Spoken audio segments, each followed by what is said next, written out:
Welcome to The Explainer. Now, if you're a romance reader who absolutely loves a story that shatters your heart, right before carefully putting it back together, well, you are in the exact right place. Today, we're doing a really deep dive into Jojo Moyes' unforgettable novel, The Girl You Left Behind. So, grab a comfy seat and prepare yourselves for an epic, dual timeline emotional roller coaster. Okay, let's dive into this, because before we even get to the plot, we really have to talk about what this story actually does to its readers. Just look at this quote from a reviewer named Study. They literally say they blubbered their way through the second half. So if you're looking for the ultimate tearjerker, this is your undeniable proof that Moyes absolutely delivers on that front. And they're definitely not alone in that feeling. Another review from a reader named Red captures exactly what we romance lovers crave, right? High emotional stakes. We want a truly beautiful story that makes us laugh, smile, and yes, sob like a baby. This book completely guts its audience, but in the most cathartic, wonderful way possible. So, what does this all mean? Well, the crucial point here is that this isn't just your standard romance. As reviewer D18 points out, Moyes literally forces her readers to feel every awful, beautiful, chest-constricting emotion.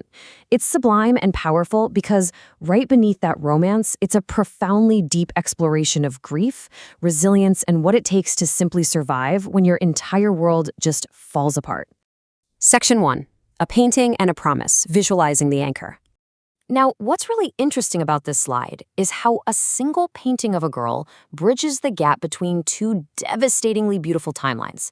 To really understand this massive emotional narrative, you have to look at the cover art itself because it hints at our central motif. Everything in this story revolved around this one specific piece of art, the girl on the canvas. In the present-day timeline, we meet Liv Halston. And I just want to slow down here for a second to really feel the weight of Liv's words. She's trapped in this profound, isolating grief after the sudden death of her husband, David. Now, David gave her this very painting on their honeymoon. For weeks, as she just shut out the entire world, the girl in the painting was the only face she could even cope with. It became her lifeline, her silent reminder that she too would survive. But then, things start to change. After years of just feeling numb, Liv unexpectedly meets a man named Paul. Suddenly, a breathless, blooming new romance brings what she so beautifully calls a trickle of golds back into her life. For the very first time since David's death, she feels drugged with happiness. She's finally waking up, you guys. She's ready to actually live in the present instead of just surviving day to day. Section 2. The restitution shock. Building the conflict. But just as our hearts start to soar for Liv, a sudden clinical threat arrives to completely shatter her newfound happiness. And this brilliantly illustrates the agonizing dilemma at the absolute heart of the book. To Liv, this painting is a cherished honeymoon gift. It's the last link to her dead husband, and literally the very thing that kept her breathing. But to the law, and to the descendants of the original artist, it's categorized as a forced wartime sale, a looted artifact that legally must be returned. Let's look at the cold facts presented in the official letter Liv receives. It comes from an agency called TARP. That's the Trace and Return Partnership. They state that the Lefèvre family is making a restitution request for the painting. They cite a forced or coercive sale during wartime, invoking international Hague protections that are designed to return stolen art. The painting actually has no documented history after 1917. And while this is utterly devastating for Liv, we also have to understand the other side of it, right? It's a family's completely valid legal pursuit of justice for art that was looted during a horrific war.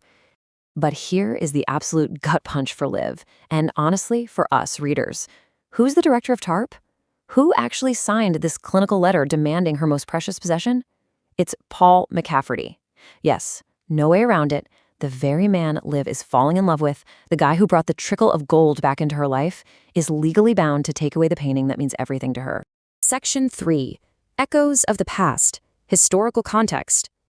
To truly understand why the Lefèvre family wants this painting back so desperately, we really have to look at its journey.